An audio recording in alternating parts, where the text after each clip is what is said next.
Anthony Seldon has written another, I'm sure, unput-downable book about Boris Johnson, and it's going to be called Johnson at 10, The Inside Story.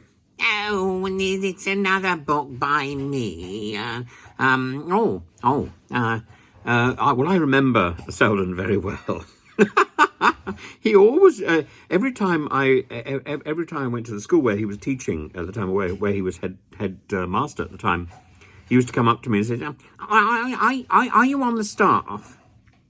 And I had to point out each time that I wasn't actually. But anyway, he said that Matt Hancock, Boris Johnson thought Matt Hancock was totally hopeless. There was another word in that line, and that he felt that he should be replaced. And Dominic Cummings was also very keen for Matt Hancock to be replaced during the pandemic. I'm not sure necessarily that that a condemnation by Dominic Cummings is that divisive. Johnson would moan in response, calling Hancock totally hopeless. But when Cummings asked officials to exclude Hancock from meetings, Hancock called the Prime Minister. "Oh, of course you can come to that, Matt," Johnson replied, getting Hancock back on the mailing list. Mr. Cummings and his allies spent months referring to Mr. Hancock as a version of Mr. Hunt, I think. Spoonerism had its day and was very explicit. I'm slightly surprised to see that language turning up in a book by Anthony Seldon.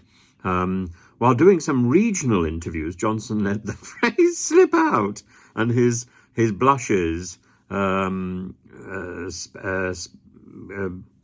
ensured that that was not aired, apparently.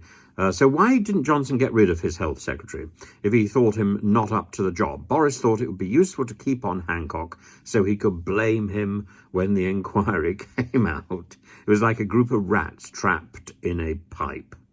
But there we are. Everything Matt Hancock apparently touched, including the ventilators, was totally messed up. It's Hancock. He has been hopeless. Well, he hasn't changed, has he? He really hasn't changed. Poor Matt Hancock. Poor constituency.